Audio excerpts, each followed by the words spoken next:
The October 20th meeting of the Water Quality Management Committee will come to order, 3 o'clock at the Selectmen's Meeting Room.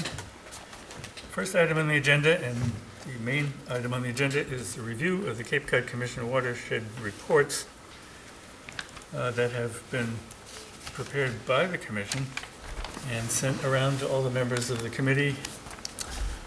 Just for the benefit of our nationwide TV audience and the press, first let me acknowledge Sherry Holdren and Brenda Olson from the Water Stewards Group are here with us.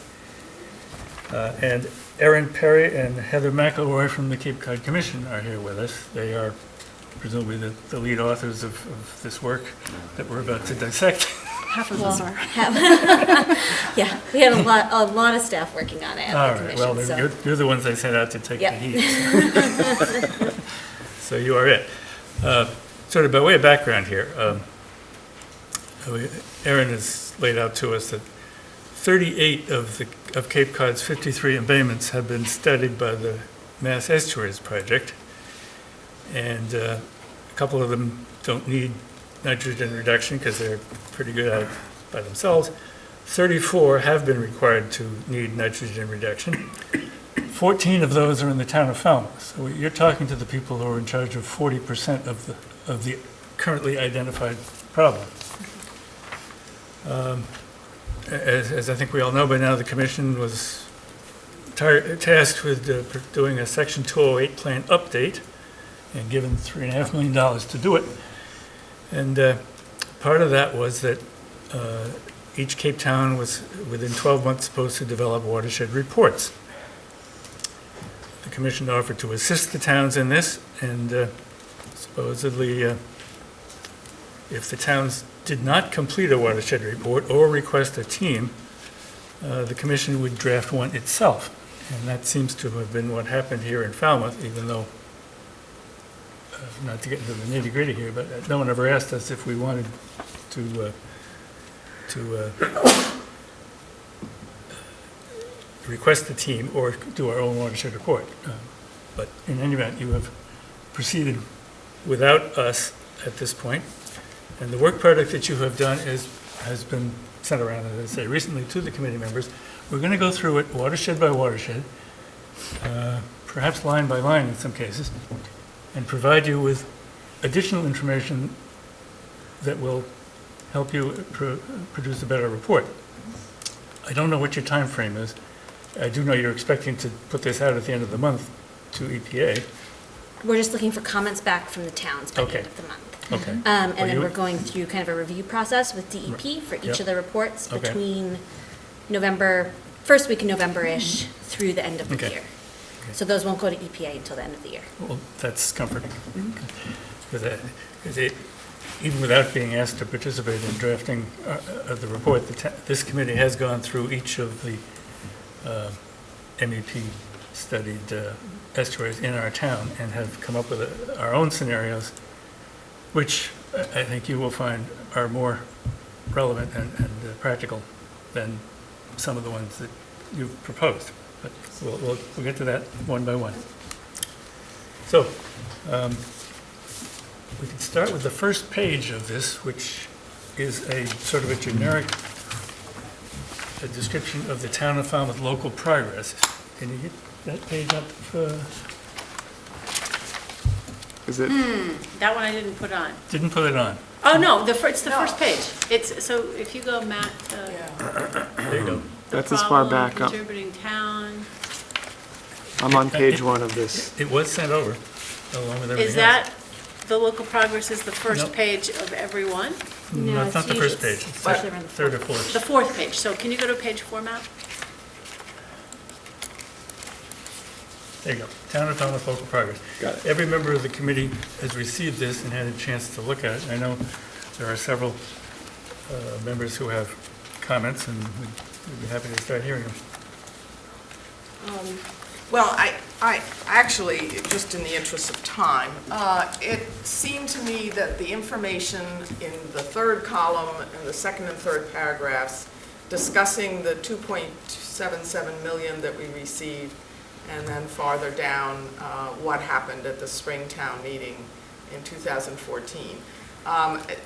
you're missing some information, and maybe you didn't have the motions and so on. So we basically have rewritten those two paragraphs. Some of your sentences and pieces remain, but as a general comment, those two paragraphs need to be rewritten with accurate information. Okay. So we'll just provide that to you, and it obviously applies across all reports. So I don't think we need to go into any greater detail than that, but we have taken the information directly from the motion as to what the dollars were that were allocated and how they were allocated. If it's easier, I can send you a Word version of this, and that way you could change Sure. those out directly, and then you could make any other edits That to would be really useful. That's Yep. right. Oh, but we're only going to do it for one watershed, and then we'll Yeah, leave it up to you to... I'll just give you one Word version of just that They're all- text. they're all- That's And fine. track changes, and you'll be able to just. Right. Just factual Okay. corrections. Yep. Okay, so in my mind, that takes care of that comment. Okay, anybody else have any comments on the Town of Falmouth local progress page that they proposed? No. Okay, let's move on to, in no particular order. Well, Or is there our an order? comments Our are... comments are in a particular order? Yes, so let's go to the first page of Little Pond. Little Pond, good. Okay. Comments, observations from staff or committee on the Little Pond draft? I have one. Boating and swimming do not appear to anybody in Falmouth to be a particularly useful thing to do in Little Pond. Okay. 2,000 feet of PRB is completely impossible in Little Pond. The number of eco toilets that you proposed makes no sense in Little Pond, and we can talk more about the eco toilet scenario, because that's true for all of them. But I think more importantly is that your report here doesn't reflect the fact that the town has voted $40 million and is in the process of building a sewer system that will reduce some 82% of, or 80 or more, 87% of the nitrogen that's the MEP report thinks is going into Little Pond. That's a serious omission. Yeah, 88%. Thank you. I would just build on that basically this pond is different than all of the others because we have a targeted watershed management plan that has been approved by the DEP for this watershed.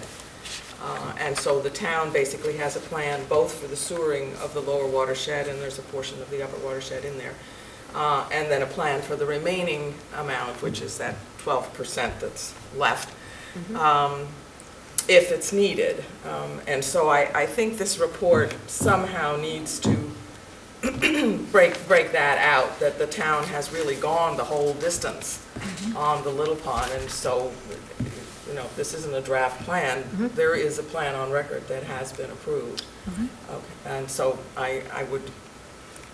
Just make your watershed plan the targeted watershed plan. We can do that. Yes. Yeah, that's what, since it's been Right. approved and all that. Yep, we can do that, and I assume in-house we probably have the data layer for that, but if not, we might just be in touch to get the exact data layer for the sewer area. Okay, the Little Pond We probably sewer have that, service right? area? We must I have think we that, have it. yeah, okay, If not, GHD does. okay.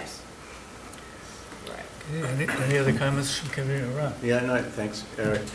First of all, I think that these reports are, and thanks to Sia who went through a lot of detail and found out a lot of things, but the numbers are important in addition to these themes, okay? And even if I look, in looking at this, watershed septic reduction target 86%. Well, we're already doing 88% apparently with the sewer system, so I'm not sure about numbers. So you've got numbers all over the place in this report. Little Pond has grown from 45.5 acres from the MEP report to 47. Lawrence Pond has gone from 153 acres to 159. Now, is that due to sea level rise or something? I mean, what is the, I don't know, these are details, but some of them are quite significant when we're shooting for 88% of the septic load with partial sewering, if it works as expected, and yet you have a target of 86% here, so we're already over, kind of in a way. So, but, you know, if you go through the reports, you'll find, you know, there seems to be a disconnect. Some minor details, some major details with regard to the MEP reports. And I think that every number needs to be correlated, or if they're not consistent, then, you know, you can change them, of course, but they should be based on something. Yep, You know, so and this the- is supposedly based on MEP, so that's my suggestion. The 86%, if we have it wrong, we'll correct it, but is from the MEP report. That it's an 86% septic reduction target and a 72% total reduction target. The differences in, and we did notice differences in the acreage for some other watersheds as well. If you look at the MEP reports, I can't speak specifically off the top of my head to Little Pond, but in many of the MEP reports, they do indicate why what the commission uses for like the regional policy plan is slightly off, and it has to do with the delineation of the watersheds. We can definitely look into it in watersheds where you've pointed out that they're slightly different from the MEP report. Or we could report both numbers, and we could be clear about which is which. Right, I mean, if it's to be correlated to MEP, then fine, okay, but if it is, then it should be that. If it's something else, then it should be that. So just so that but I think it requires really fine tooth combing through all of these reports because of these. Yep, and aspects. we agree, we're definitely looking for feedback, it's why we sent them out in advance. So these are definitely draft, and we can, The numbers that we've been relying on throughout are the MEP numbers. Yep. You cannot come in with a bunch of different numbers and expect anybody to make any sense of it. It has to be the MEP numbers. DEP has consistently applied those numbers in our conversations and in our mandates from them. And to come in with a different set of numbers is not okay. okay. So are you saying that you think the reduction target we have listed under the MEP restoration scenario is off? I think that's already been Yes. I don't think established. is it supposed to be 88%, not 86%? So let me just speak to this issue of, in every single of these reports, every single watershed, if you look at the reduction target in the MEP report from Table 8, we've gone through these. If you look at that number, the number of kilograms, Yes. and you look at your number of kilograms, they are different. Yes. We know why they're different. What we're saying is, right now, we are under a regulatory framework that uses the MEP numbers to create the TMDL, and we recommend sticking to that. And so I have a summary document that the committee has seen, but I don't think you received, where I say, you guys say this number, the MEP says this number. In some cases, it's tens of kilograms, in some cases it's hundreds of kilograms, and in some cases it's thousands of kilograms. And so I source the table. So for each one of these, I have a screenshot of the table from the MEP report, which is where we derive our planning numbers. And so I think what the committee is recommending is those are the numbers to use as the starting point for how we reduce by a certain amount. I mean, you have to have the right goal Right. before you say how many acres of this and numbers of this and Right. blah, blah, blah.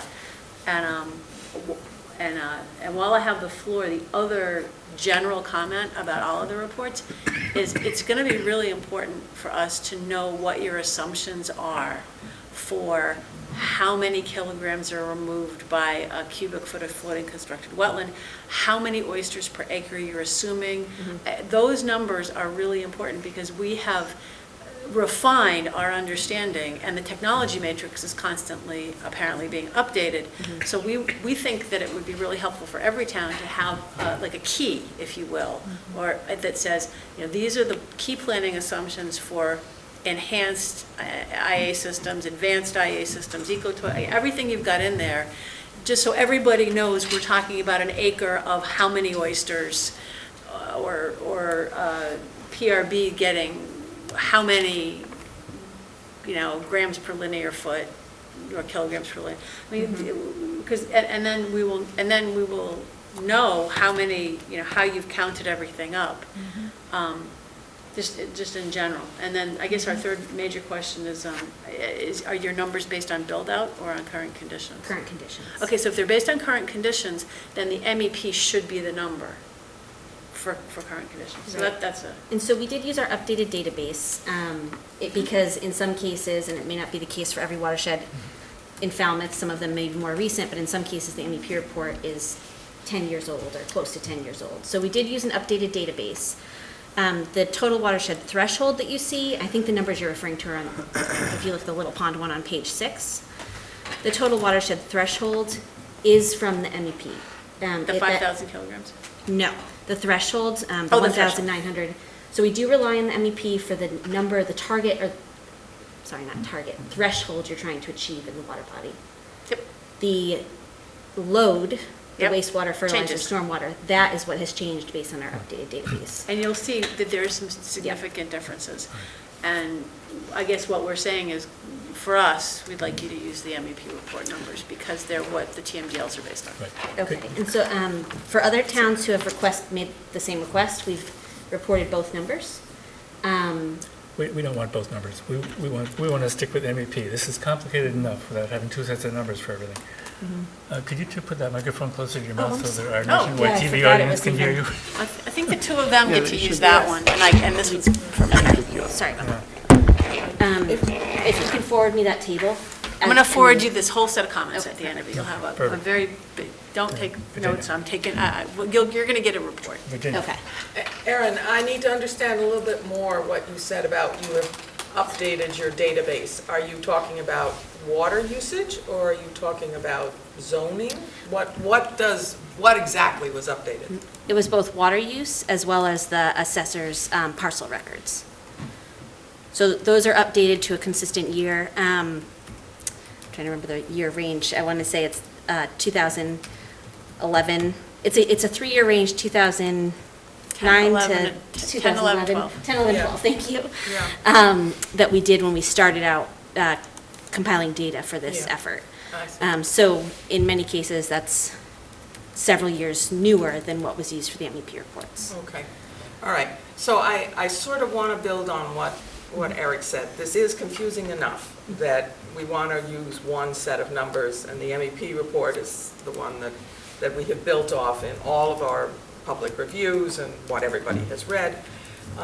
And I want to point out the second thing, and that is that the planning horizon is 40 years, okay?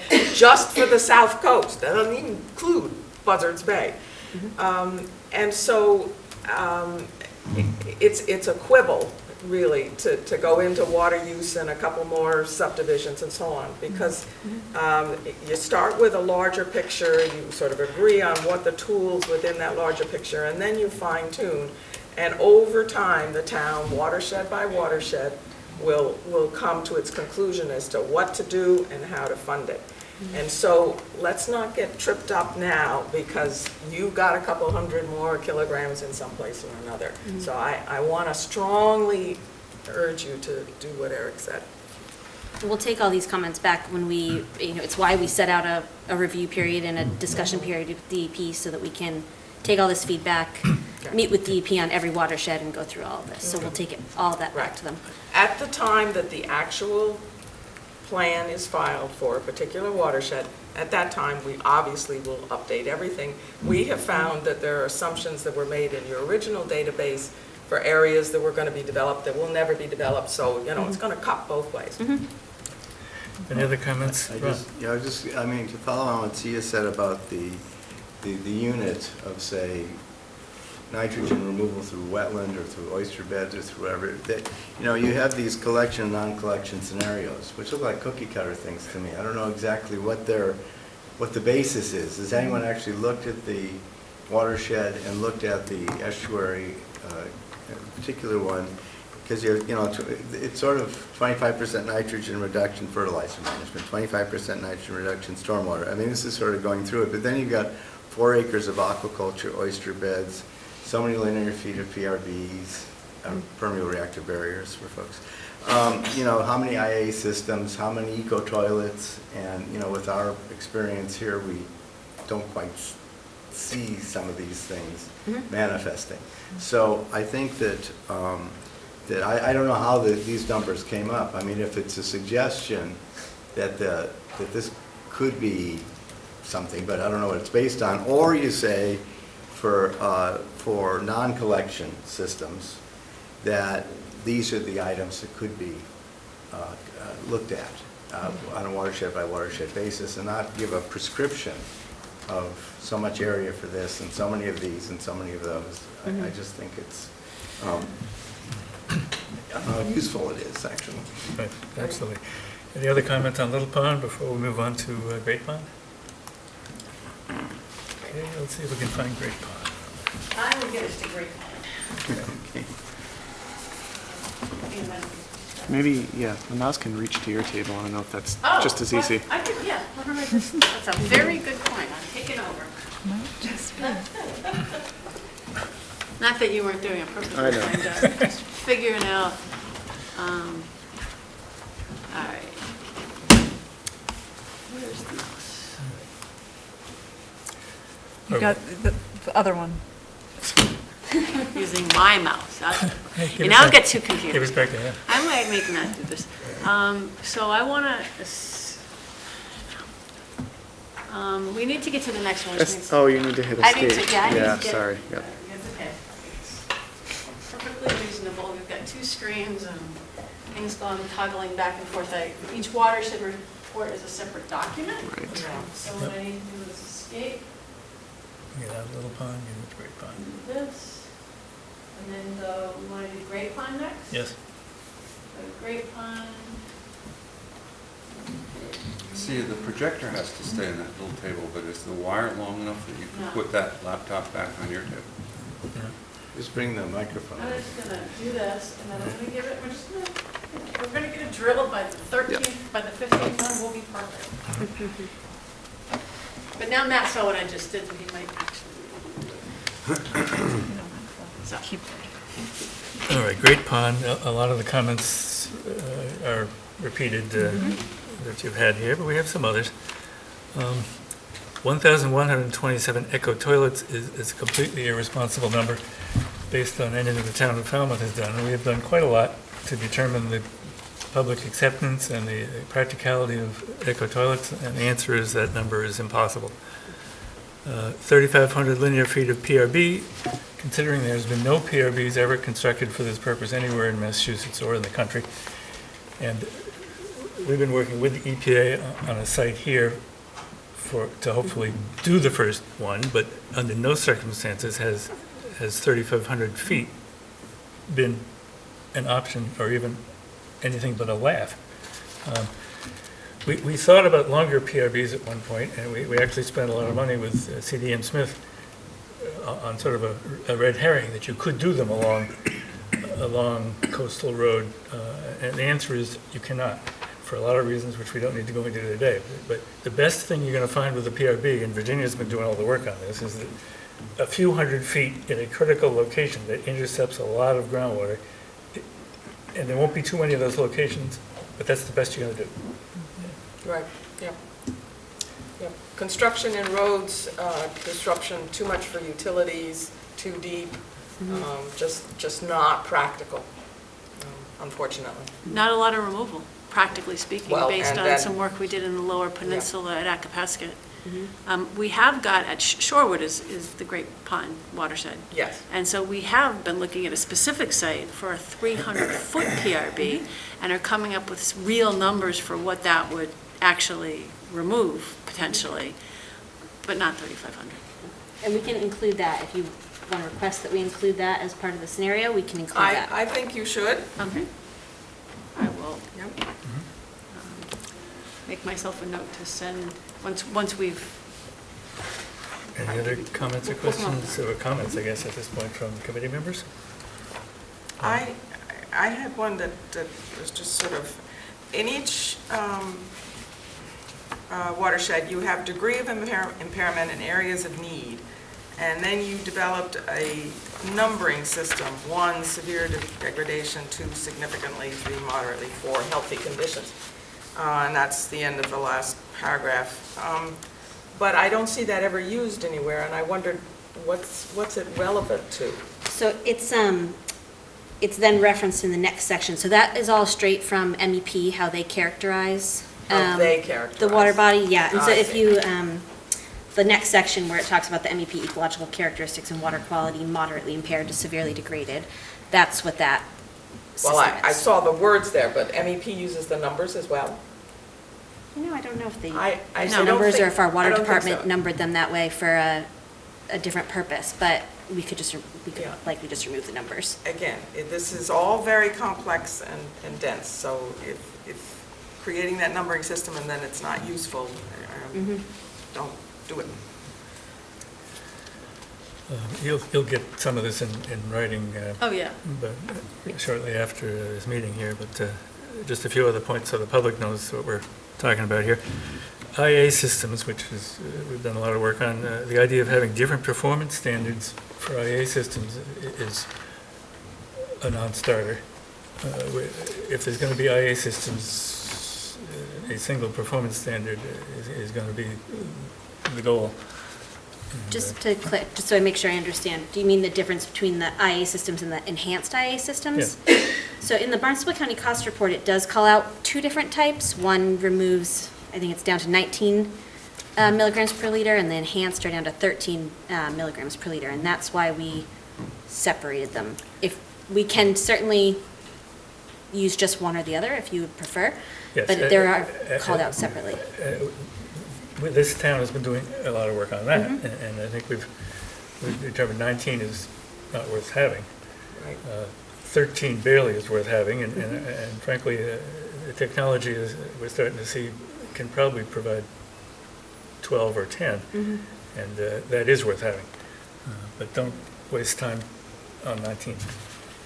Yeah, so for Falmouth, one of our questions really is, so what were the standards that you used, because there was no documentation, but I think Eric's point that from a practical implementation, you wouldn't have half your people doing enhanced and half of them doing that, and then the other third doing eco-toilets. You just wouldn't do that. You'd have one standard. And what we did with the West Falmouth project is had 12. That was the regulatory, they had to achieve 12 milligrams per liter or better for our EPA grant that we did in West Falmouth. So it should at least be 12.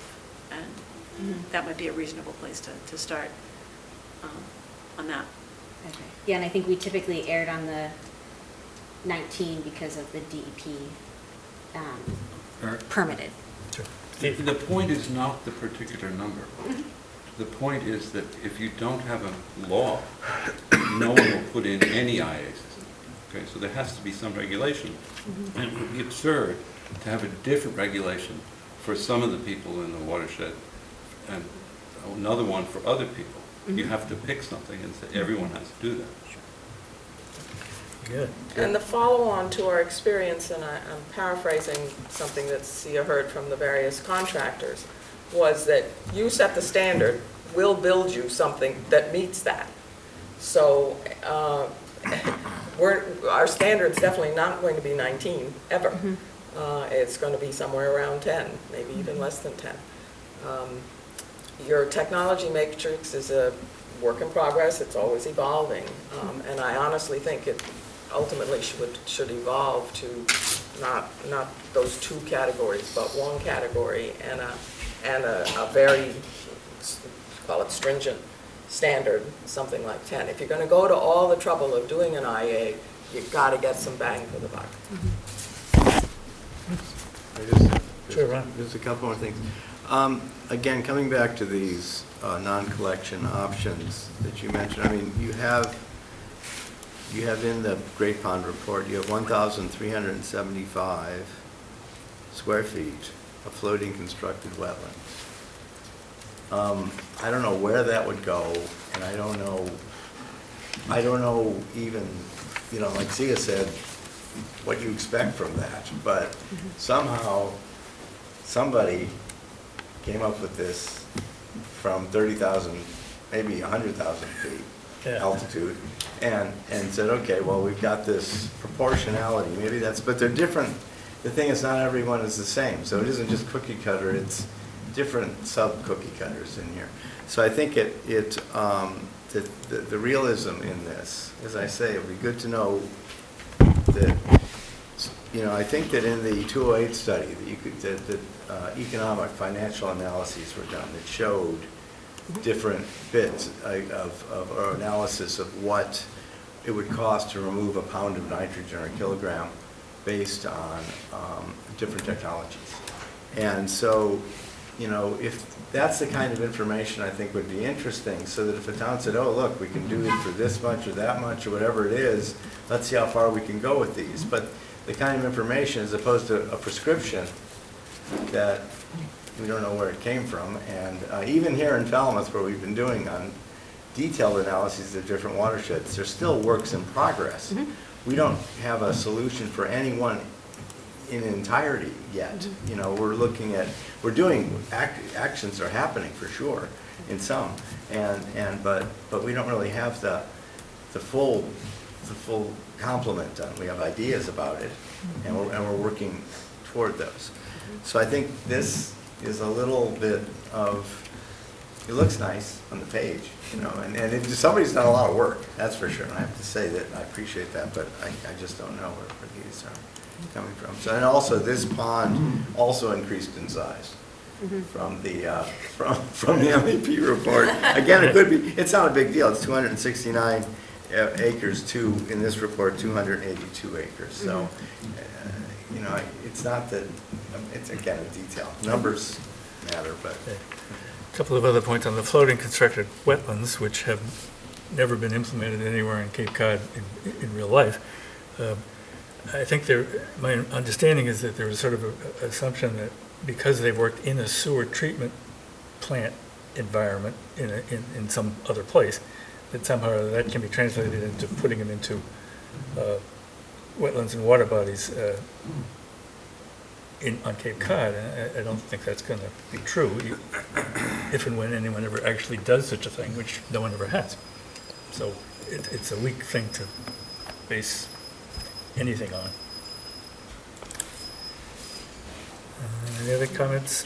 Well, Virginia? so let's just sort of follow the thought. So it just doesn't seem practical as a tool within these theoretical scenarios for any estuary that we can think of. So I think it should be deleted. I don't think it should be listed. The floating construct in any of the Falmouth watersheds. That's right. If we have any area that we can grow oysters in bags, that will be a much higher priority. I think there's a fatal flaw, personally, in the floating wetlands, and that is that they grow during the summer, and yes, they may take up some nitrogen, but then that's somehow got to be harvested and removed, or it just goes back down. And so I've never thought it was a particularly strong tool to begin with. But in any case, just in terms of the permitting and the view and the people that want to boat or kayak and so on, if any of our water acreage is going to be used for anything, it will be floating bags of oysters. Okay. I think on that point too, with this particular from a technical standpoint, what these do, they create a lot of shade. Okay, now that's one of our objectives is to restore eelgrass beds. So if we've got these things floating over the surface of the ponds in different places, we're not going to get the eelgrass coming back and the other ancillary winter flounder breeding and scallops and all this stuff. It'll be blocked out. It'll just say, okay, that's off. That goes with even seaweed growth as well. If you do it on the surface, it shades. And one of our biggest problems is shade because it's the phytoplankton blooms. And then the benthos doesn't get light. And so it is something that's almost a similar kind of, it's different, but the shading dimension is the same. So to go on with Virginia's point. Yep. Any other comments from the committee on Great Pond? There's another, I think, in Great Pond, the Coonamessett River Yes. is being restored piece by piece from a bog system to natural river system. Middle Bog is the town who started, the Conservation Commission is getting permits. And so going from a bog to a natural river, there is attenuation. And if you're going to do a watershed plan for the Great Pond system, I think including that reality as opposed to, I think the report talks about cranberry bogs and some fertigation and those are not going to be cranberry bogs anymore. They were town bogs and they are being restored. So I think that sort of, and you can't be expected to know all this stuff. So part of why we're here is to say, here's some ground, some information from local sources that don't necessarily trickle to you guys. but that cranberry bog is not going to be a bog, it's going to be a natural river. And- Okay. And discussion, and again, it'll be in this bulleted list of comments on each watershed. Okay. Any more on Great Pond? Next one is Green Pond.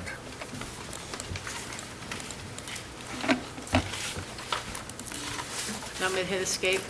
Trying to figure out if there's some other way I can do it with the mouse. We're going to the next one, yeah. So Oh, great, you got you it. did it. Nope. Nice. No, that's great. Oh, no, we're still sorry. on You want great. green. I'm sorry. Oh, we could do great since he got it. Oh, we just did great. Oh, I see. We I just have did, to- we just did Great. We have to You're gonna get out of, This is what I have to do. I have to hit escape. Yeah. yes. All right. And turn my phone off. Very sorry about this. Sorry. Nobody should be watching this. Everything We turn off happens the at TV. once, right? Yeah. So, not being I can't read the whole thing. we, I use this, all I can use is right now, I'm thinking. Take over. This, There it is. and then we go green on here, and then. Great. Okay. Okay.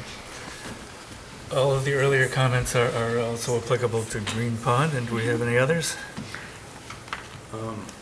Ron? Yeah, I just would like to mention, I don't know, I don't remember seeing it, but some of these estuaries, Great Pond, Green Pond, have moorings, and others don't, okay? And it's something that not only affects what we do in the estuaries, or needs to be an adjustment, but also the moorings themselves are, let's say, counterproductive in terms of the benthos. So, you know, it's looking at that as well. I don't know if that's kind of out of the purview of what you're doing, but looking at helical type moorings that don't have the chain kind of certain, you know, area that's kind of plowed. But, so I think that those aspects, there are some constraints. Will come to Fiddler's Cove and to Rand's Canal, and there could even be a land ownership issue with what goes on in those because they're artificial, and it could be that our shellfish constable said that there could be issues over what you do there in the estuary because of deed restrictions or something. So, but anyway, there are other factors. More may come to mind.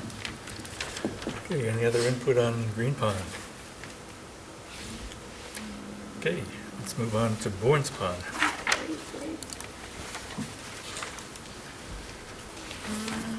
Way up at the top.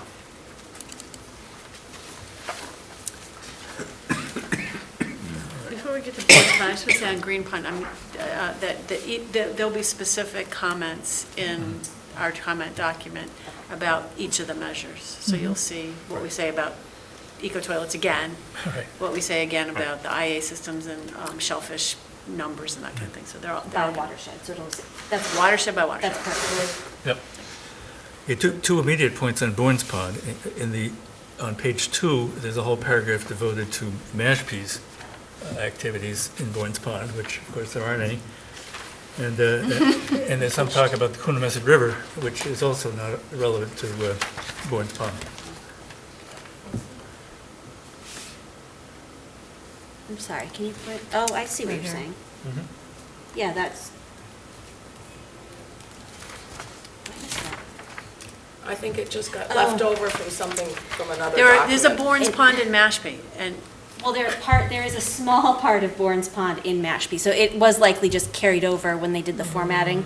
No, Um, no, nice try, no. nope, No It's a- part. it's a targeted watershed. Okay.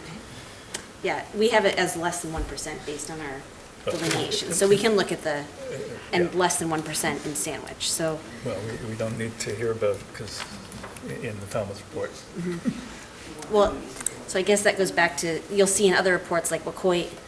But Wacoit's a different story. It We is just- shared, so we try to understand just. Wacoit. Green Pond, yeah. no one's considering Green Pond or Great Pond. Yeah. or Yeah. Bourne's Pond shared. And that's just why we put the note that in our database, they have a very small contribution, but we're not considering Fine. that as part of. well, the language about Mashpee and the language about the Coonamessett River should go. Okay. So the Coonamessett River doesn't have any. Nothing it's to not do part- with it. So that's definitely just an error. Bourne's Brook is what goes into the Bourne's. Coonamessett goes into Great. Bacchus Brook Bacchus Brook is fine to leave. goes Yeah, into Bacchus Brook green. is fine. Green, Bacchus Brook goes in not green. Bourne's. To green. to green. Okay. And Bourne's Brook goes goes into Bourne's into Pond. Bourne's. Right. So some of this too, I mean, that's definitely just an error on our part. Originally, we had Great Green and Bourne's Pond, that you'll probably remember, combined when we came and met with you, I think, earlier in the year. We separated them all out, so I'm sure it was just a carryover. Sure. I think the more important point is that a notice of project change has been filed and approved by MEPA for inlet widening here. This is one of the major projects that the town has been pursuing for a good number of years, and the inlet widening will change everything you've got in this report considerably. So it's 50%, it's like 1,995 kilograms. Yeah, I got it in here.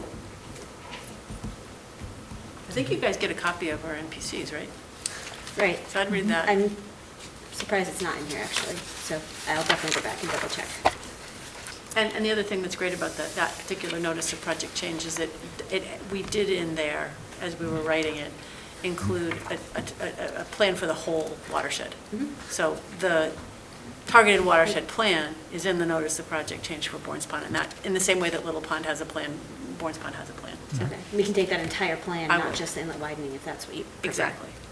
Since it's what we Okay. presented, and the committee voted to approve it, it's something that's in a regulatory framework right now.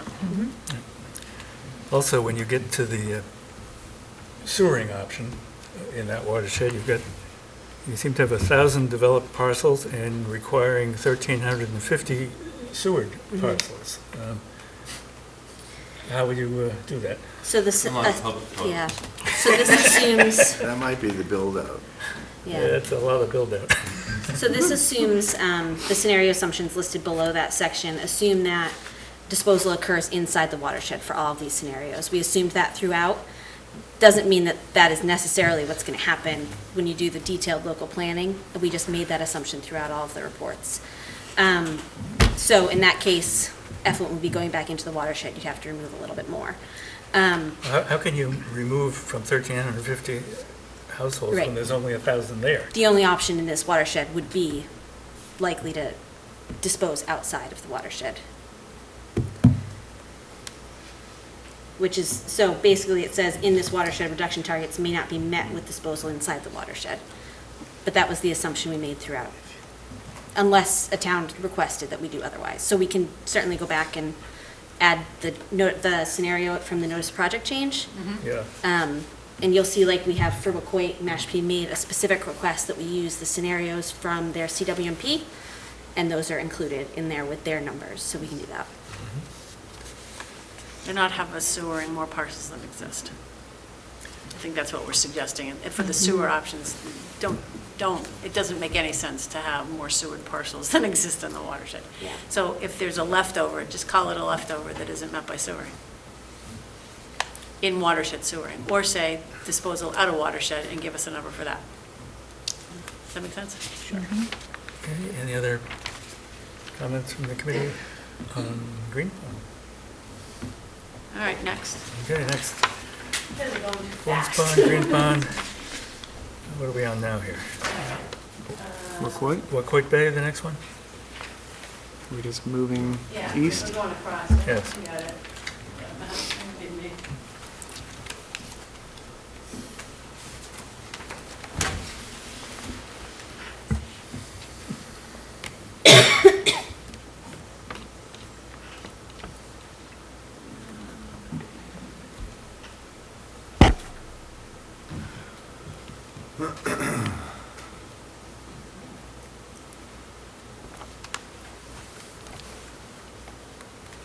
Okay, comments about Wacoit Bay? For the stream flow estimates, are those also just taken directly from the MEP, the reports? Yes, Okay. I believe so.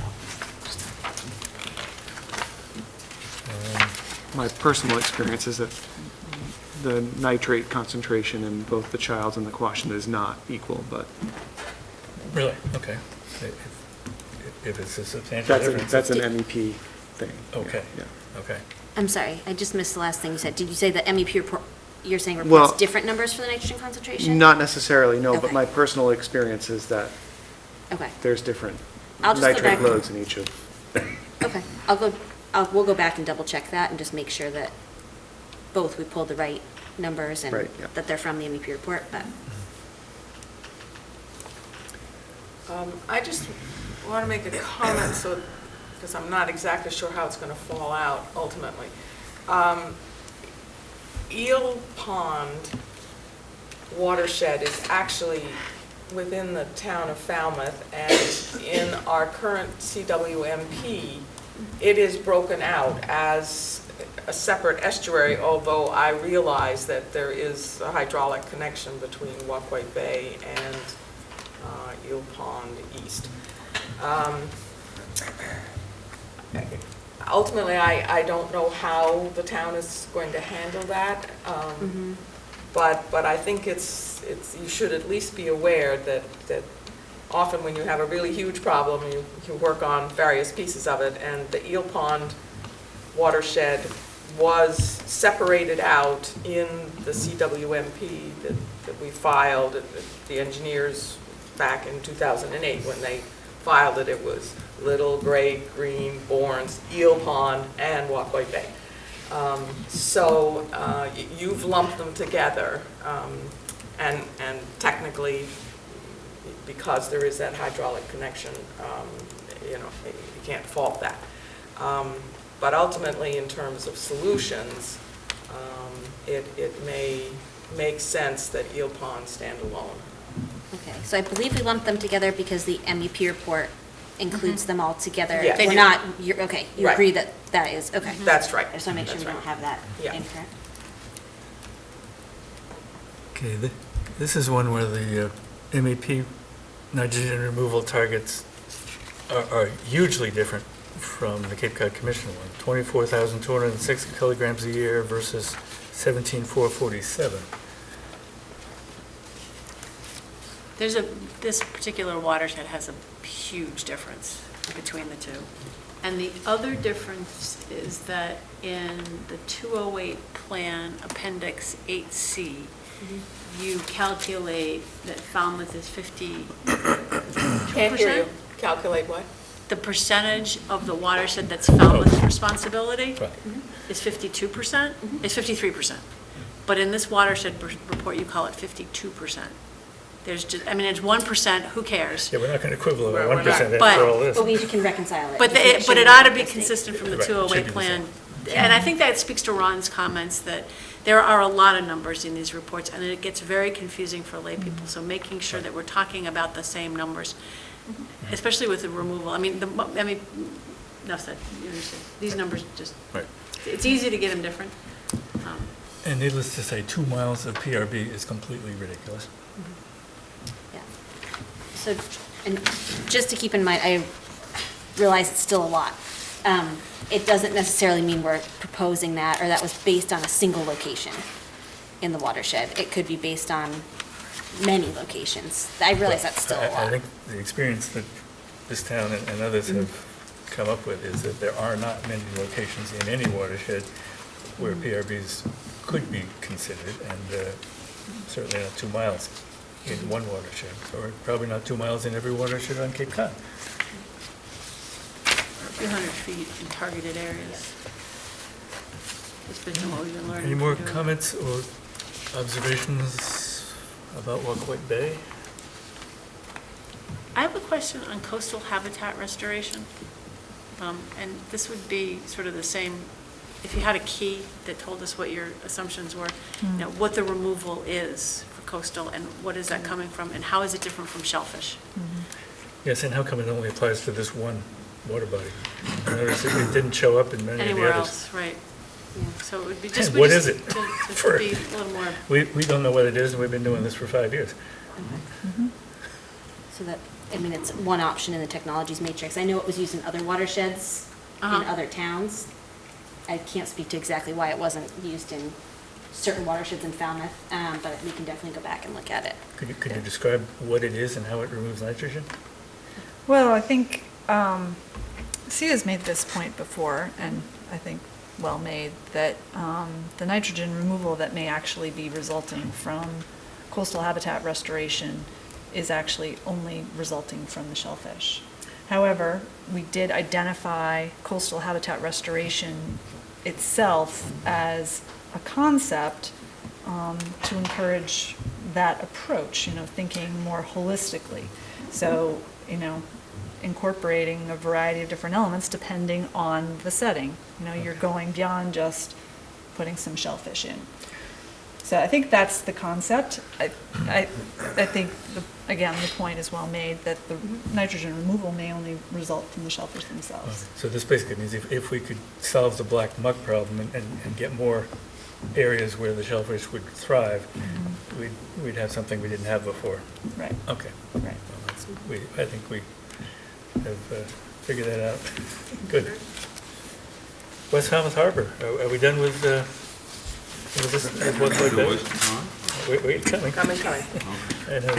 I didn't know if you were doing the South Coast. Whatever one of these, it's two more. So just, one more, getting back to my point about the nitrate. Is there a reason why you reported the nitrate and not the total nitrogen? For the streams specifically. Yeah. Mhm. I'd have to go back and talk Okay, to our water department about that, but I can have a look get at back that. to you. Yeah, because I think that at the end of the day, it's the total nitrogen, right? That, Unless you're looking at ways that you can denitrify, so Right. you'd want to know the nitrate concentration, but I agree. Let me make that as a general comment. which one did you want? Wild Harbor? West Falmouth next. West Falmouth. Hold on. She have to get up to do this. Oh, no. I'm sorry. We figured it out. We figured it out. We've cracked the code. Cracked the code. Good. It's just seems All right, like West too Falmouth many Harbor. I know, it's subjective. Comments from committee? I see in your sewering option, you suggest all 650 dwelling units in the watershed have to be sewered to meet the TMDL. Our experience is that we're extremely close to meeting the TMDL now. It's like a half a point off. And sewering 650 houses would not be needed by any way, shape, or form to reach that goal. We may reach that goal between now and the time this thing gets published. We're doing enough things in West Falmouth Harbor. But the Right. point is, it's this close to meeting the TMDL now, and 650 houses makes no sense. One of the things that's happened since the MEP report in West Falmouth is settlement agreements on the wastewater treatment facility, some significant upgrades of the facility, and and modeling of once the wastewater plume, so the TMDL or the loads from the MEP report were pre 3 milligrams per liter at the wastewater treatment facility. So a lot of changes have occurred in the West Falmouth watershed since the MEP reports. One of which is that the wastewater treatment facility went from like 25 milligrams per liter down to 3. And so this Tech Memo 10 from GHD did a model run based on these new conditions and build out, and came up with some numbers. So the MEP has really been revised considerably because of settlement agreements at the wastewater treatment facility. And it's more, and so, maybe I'll just cite the tech memos, but the target reduction is more like 300 kilograms than this huge number that you have. But it's understandable because it was all pre-wastewater treatment facility upgrades. So we get a. Yeah, well, Just a comment on that, I think that one thing we haven't seen yet is the beneficial impact of that upgrade. So it's assumed it will come, but it was kind of expected already. So we're still waiting it takes more time maybe, but if it works, then we're for the new figure. And we don't know yet, so, or how much it'll help. True. Right, and there is in your watershed report reference to a MEP technical report, but there's no citation, there's no date. I don't know what report that is. So I have these questions about it that you'll see in the document. And if you want to, I mean, obviously, if you want to talk about any of these, but West Falmouth, you should put a big star by because it's complicated by all these different things that have happened subsequent to the MEP report. That's all. Any other? So the target numbers. Any other comments from any committee members about West Falmouth Harbor? Okay, Falmouth Inner Harbor.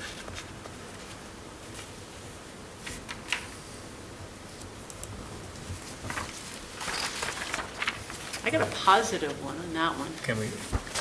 Oh, Oh, I'm Can sorry. we get it up? I'm asleep at the wheel here. Here it is. All right, Falmouth Inner Harbor. Positive from Thea. something positive.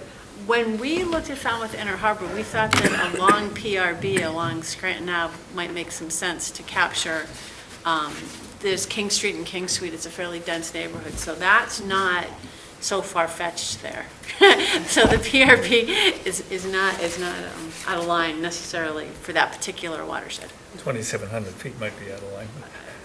2,700 feet might be out of line, but something along Scranton Ave would probably make some sense.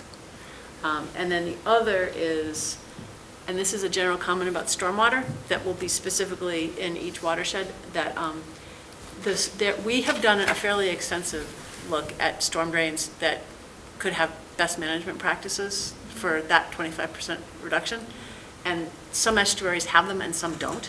And Falmouth Inner Harbor is one of the ones that don't. We went through this with EPA under that first grant, looking for good sites, because the storm drain is deep. And you'd have to do some, and there's no land there, so, well, I mean, there's some land there, but the machinations that when Ray Cody and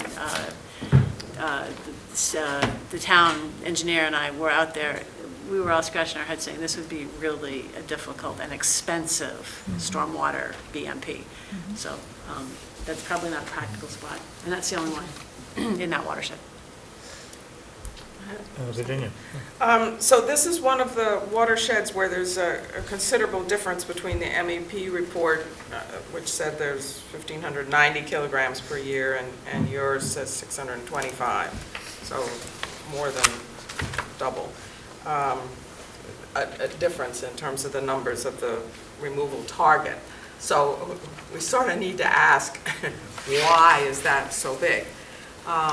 And I don't have an answer. I do want to say, though, that the watershed to the east of that is the Little Pond watershed, and the upper part of the Little Pond watershed has Jones Pond in it, which MEP splits in half, saying half of that water goes to Inner Harbor and half goes to Little Pond.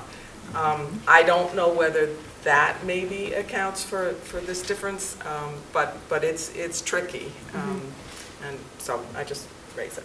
There are some differences in how we split things, how we split parcels in particular with our database versus MEP. They did it in some cases much more specifically, so in some watersheds that does make a difference.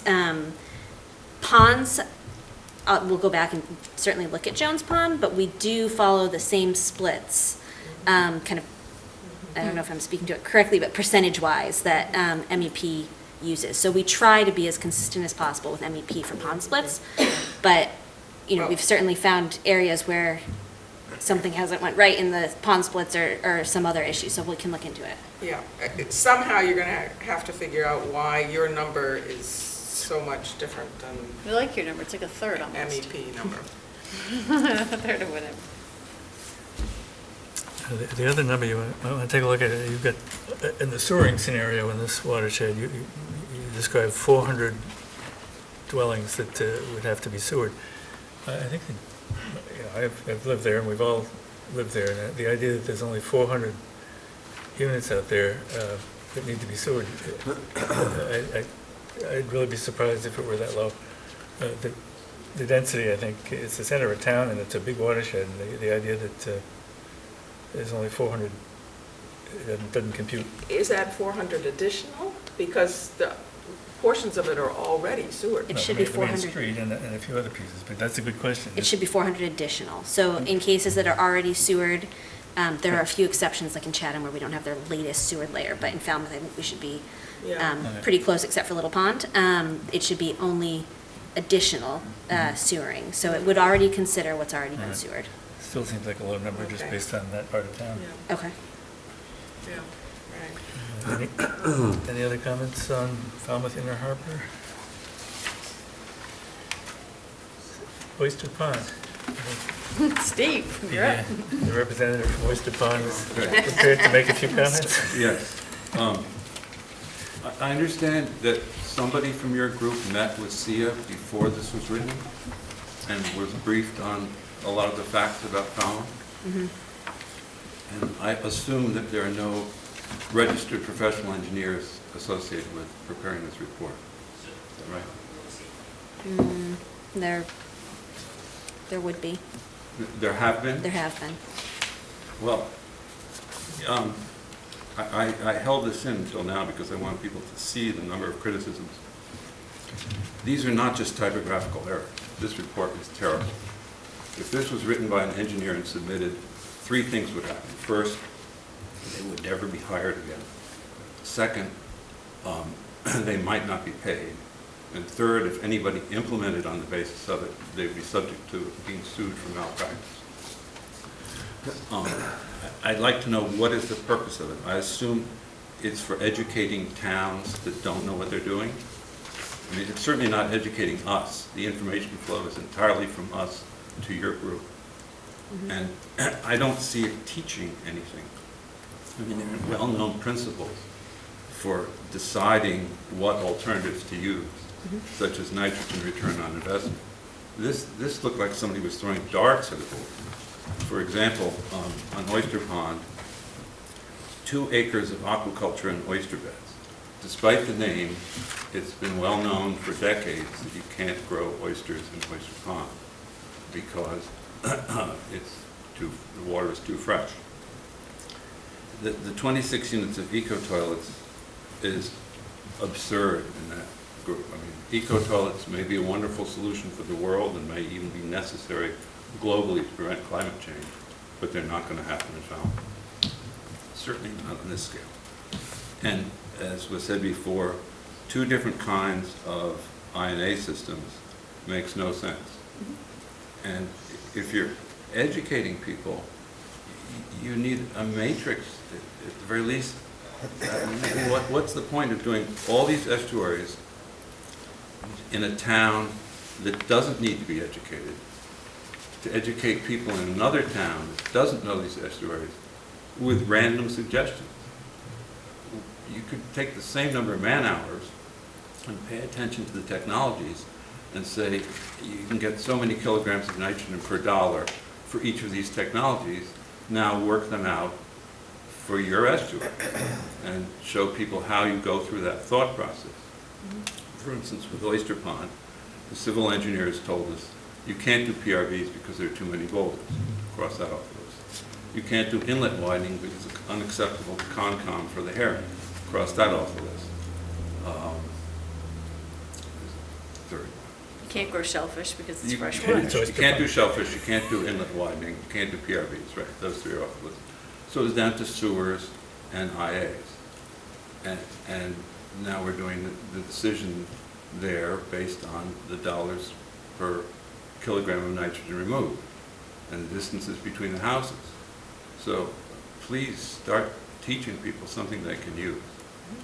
And the Oyster Pond, well, the other reason I waited now, I read the Oyster Pond one. It was so bad that I said, what's the point in reading any of the rest of this?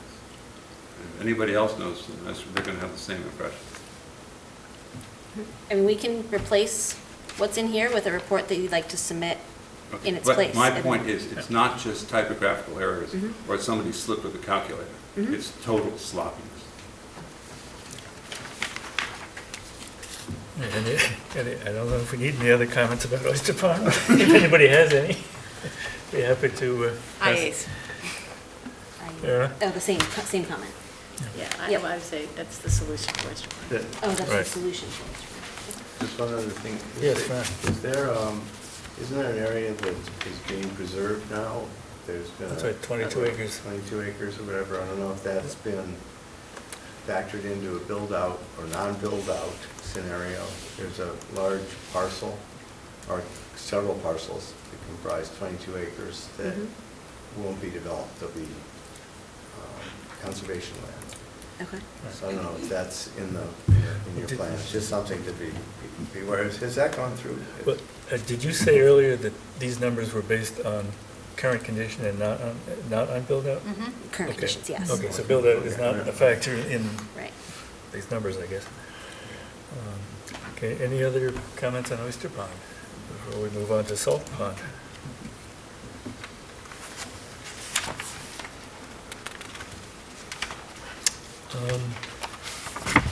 In your initial first column, first page, you talk about boating and swimming. I've never seen any boating or swimming on this water body. Kayaking. Okay, is there? All right, well, I take it back. How about swimming? You see anybody swimming? No. Okay, Kite surfing. Kite surfing, kite surfing. ice boating. Ice sailing, yep. Well, Yeah, but oyster pond's better for that. Yes.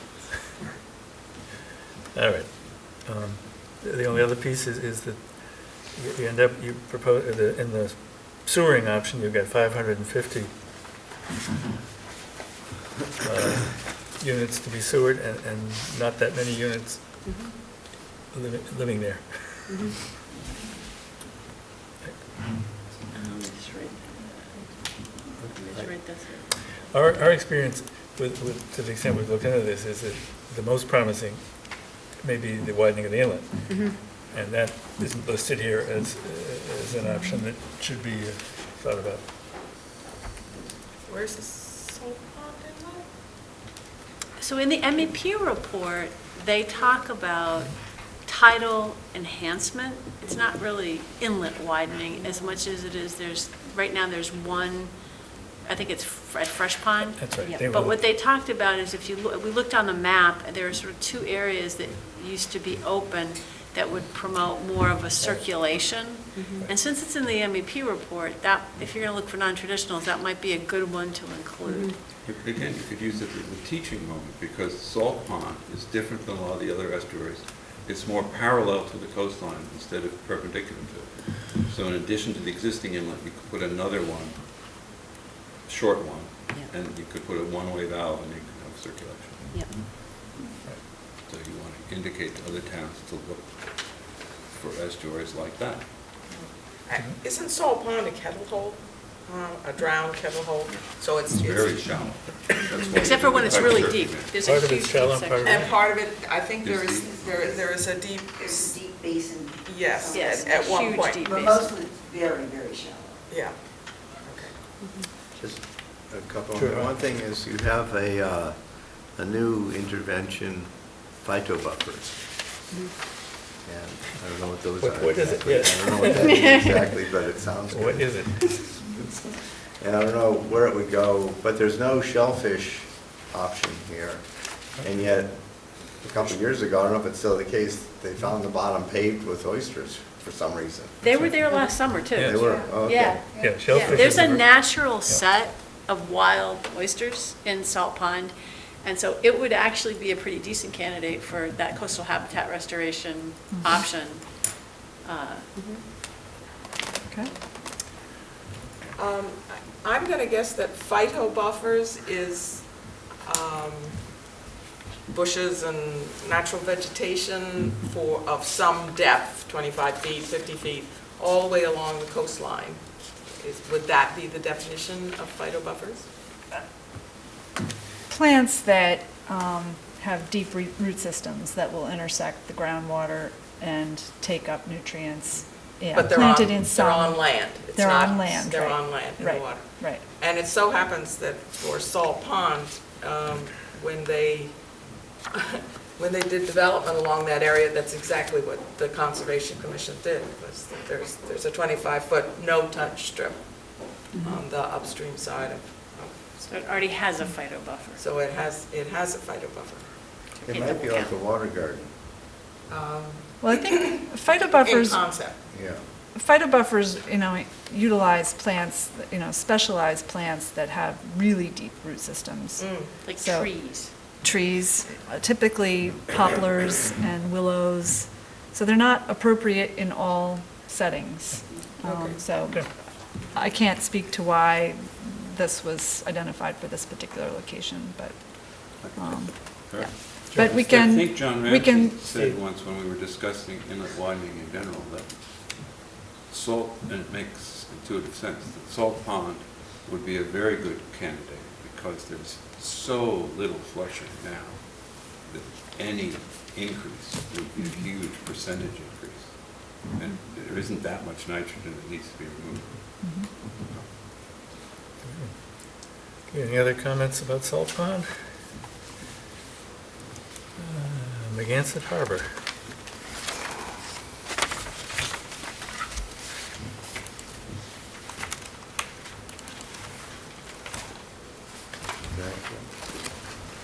Again,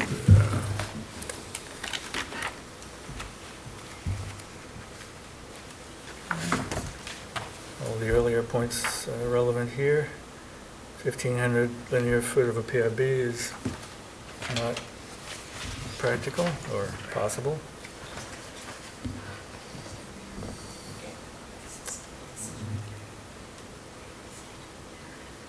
Yeah.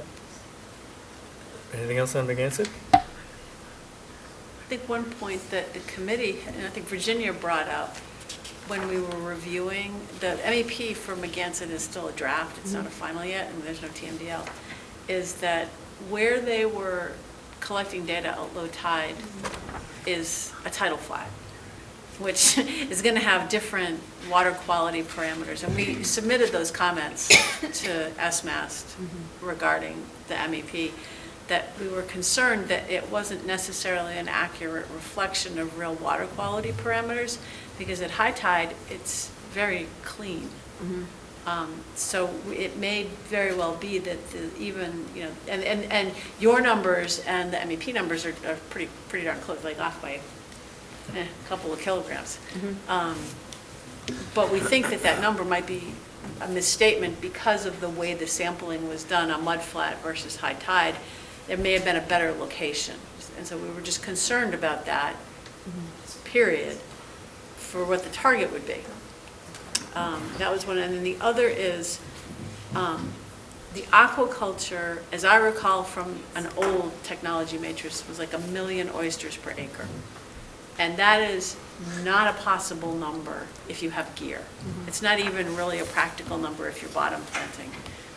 I've talked to dozens of growers at this point, and it's more like 400 oysters per acre for bottom planting. This is what the commercial guys do because they want their oysters to look good. Now, if we're doing it in Falmouth for recreation, we may get to higher numbers, but just as an overall number. But in gear, it's a significant fraction of that for obvious reasons. And in Megansett, Ron and Matt and I had gone out, and I don't know I think Ron came with us. I think you might have come. Yeah. And there was a huge drill population. And so any aquaculture that was going to happen in Megansett was definitely going to be in gear, so that the density numbers and therefore the nitrogen removal numbers are less, just from a practical perspective. So again, if you're revising this and you want to have shellfish in there, it's got to be in gear, and I have got numbers for 250 oysters per bag max. We'll take any numbers you have for updating the tech matrix too. We're going to be going into a process for updating that probably early 2017, springtime. We will talk, we should talk Okay. about that, just because of all the shellfish stuff that we've done here in Falmouth. Yeah. But at least for now, keep telling us what you did and reducing it in gear versus not gear. Anything more from Megansett Harbor? You got a typo in Scraggy there on the left, just a minor one, capital A. Oh, you're right. Thank you. Yep.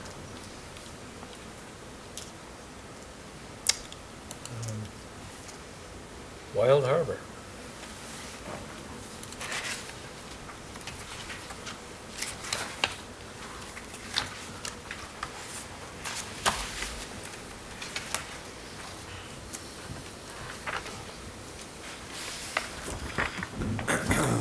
Comments about Wild Harbor?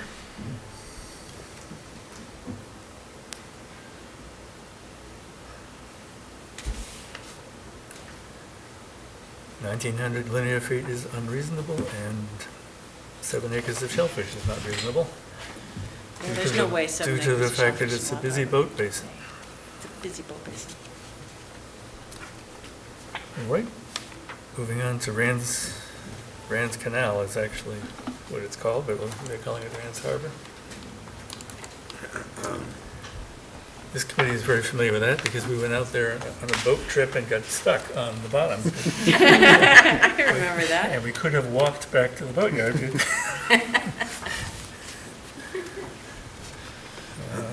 So, Rand's Canal, what can we tell them about Rand's Canal? Well, I think Ron made a really good point when he was discussing things earlier, that this is a dredged basin, so the land underwater could very well be private. And so there's also not any bottom for bottom planting, so it would all be gear-based aquaculture anyway. But that changes the numbers significantly, I guess, is a general comment. But here, there's that ownership issue as well. No. Okay. We done with Rand's Canal? Yeah. Fiddler's Cove. I would point out there's no swimming there. It is also a busy boat basin. It's also dredged. It's also dredged.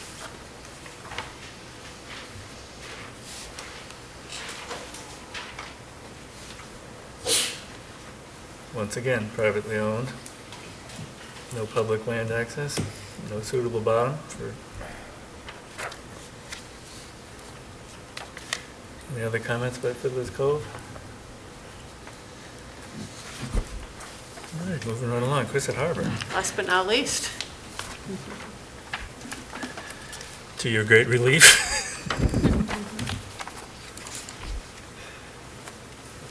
Comments on Quistit Harbor?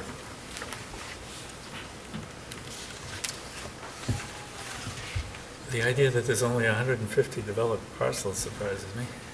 That's about right. It's Is not it? very You think? dense. Okay. Is the golf course factored in? I don't know if it's, supposedly they don't have any emissions of nitrogen, but.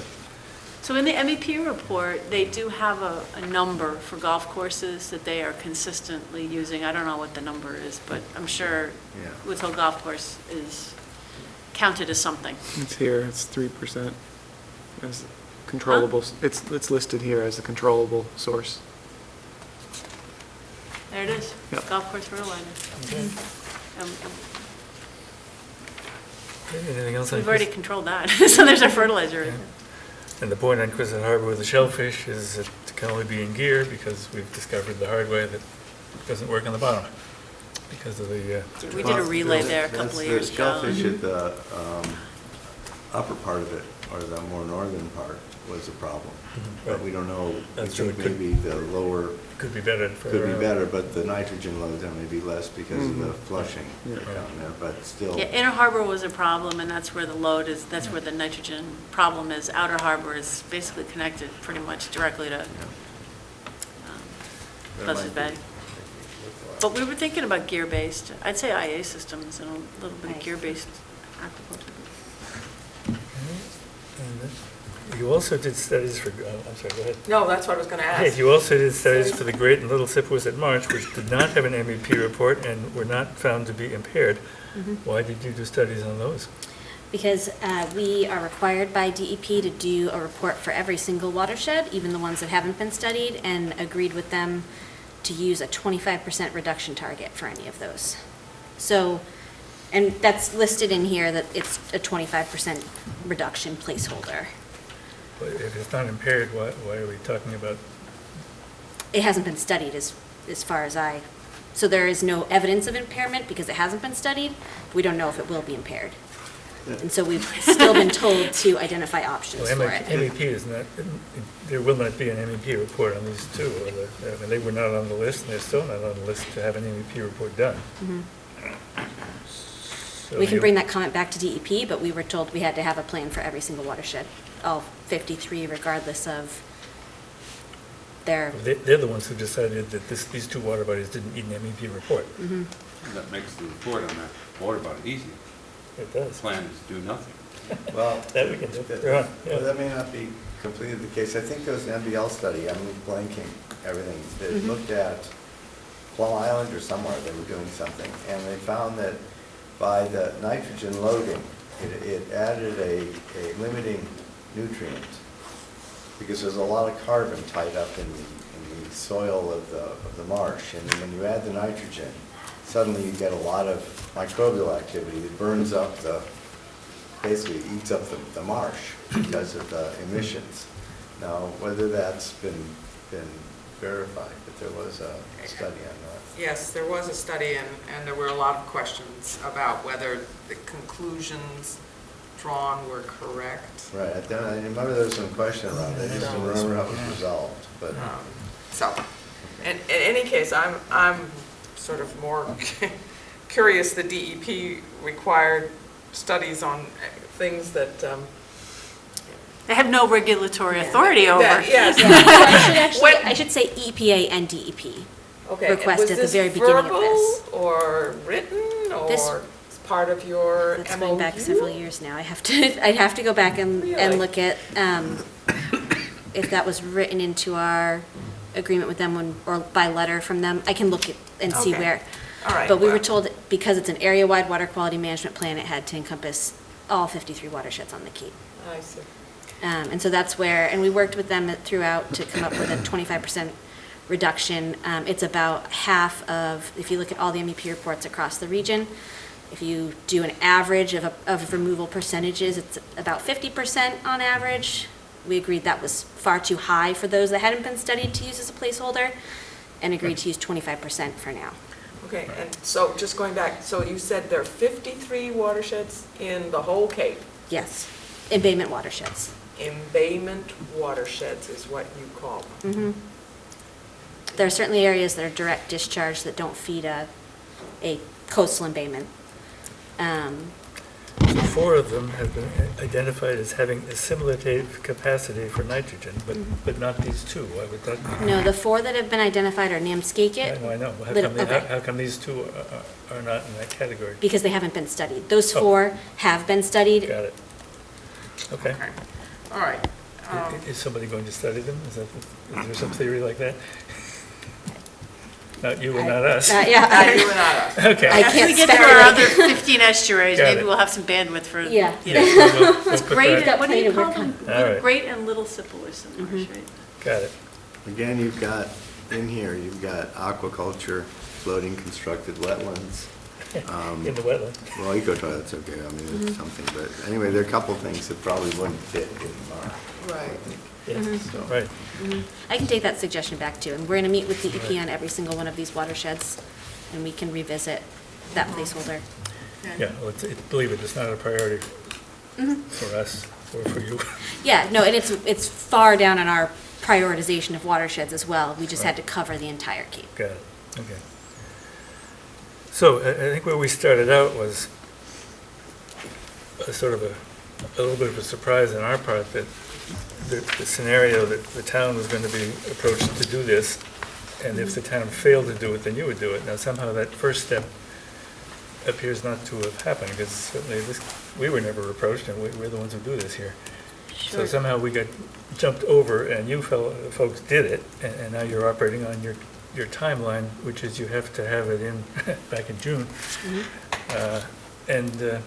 So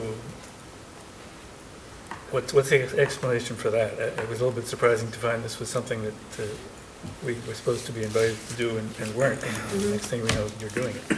So I'm a little bit surprised to know that the town wasn't aware that, so back when we submitted the final report, it was certified in June of 12th, I believe, 2015, by DEP. That included the designation of the towns as WMAs and outlined exactly what was expected over the next 12 months, that the commission could assist with watershed teams if necessary or if requested. And then I believe I'd have to check the date on, I'd have to go back and look. But Paul Niedzwiecki sent a letter to each of the town managers outlining that requirement. So I can go back and Well, we were look certainly at aware of that. the first requirement, and everybody agreed that the towns were going to be the entities, and that wasn't a new thought, and that was fine with everybody. But the second one kind of escaped everybody. Okay, so we can, I mean, we can work with you over the next couple of months. It doesn't have to be, you know, we requested feedback by November 1st, but we'll be meeting over the next 2 months with DEP, so we can work over that time to incorporate your plans as that request. So many of the towns submitted, well, I guess they went about it 2 different ways. So some towns submitted, I'll use Harwich as an example, they have a CWMP. They submitted their CWMP by watershed and requested that that's what we include. So similar to like what you saw in Wacoit Bay for Mashpee, we included that information as they submitted. We can do the same thing at your request to include the information, your CWMP for the watersheds that you've already done planning for. As well as everything you've heard today. Yep. Yeah, so we can include all of that. We did that for many towns. I want to say there were 4 towns that submitted watershed reports with their, mostly using their CWMP information. Several towns submitted a request that we just use their plans. So for example, Orleans asked us to use their consensus plan. Mashpee asked us just to take their CWMP and apply that, so we did that. So we can, it was a little bit different with every town, and we can do that with Falmouth as well. Okay, good. There clearly was a communication gap, because I know we've been asking to see these for quite a long time. Yeah, and so we received, June 30th is when we received all of the town requests or plans, either in one of those 2 formats, and then we worked over the last couple of months to compile all of that information into the watershed reports. So it did take a little bit of time after the June 30th deadline. My question is, when are you going to produce a document that reflects the input that you got today that we can look at?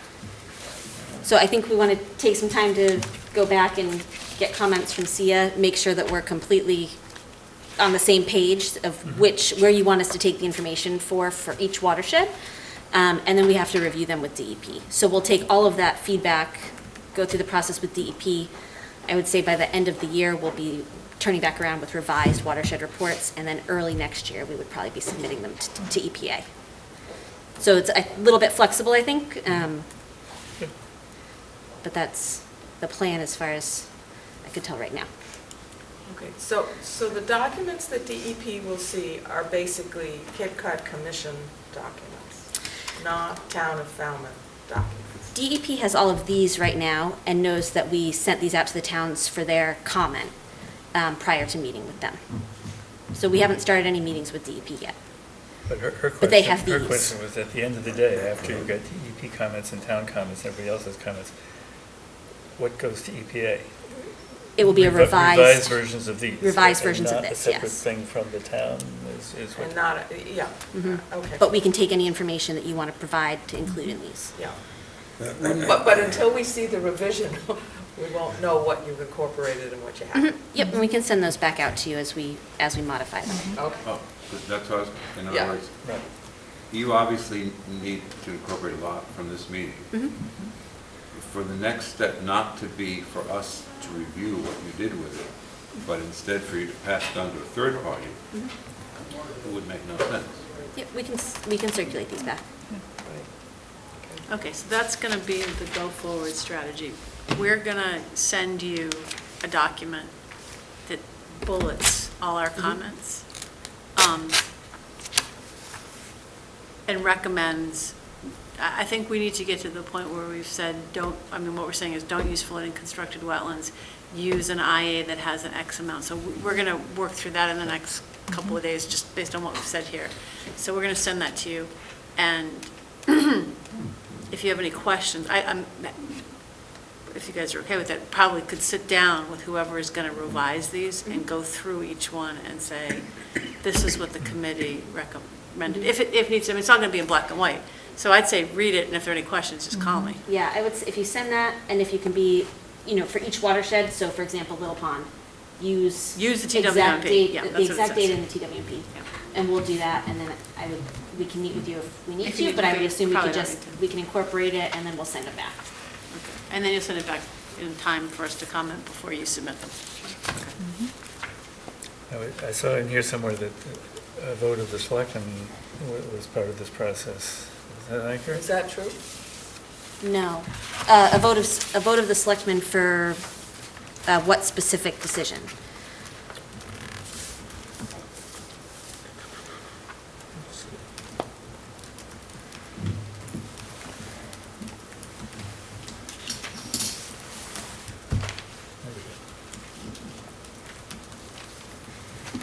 Yep, here it is.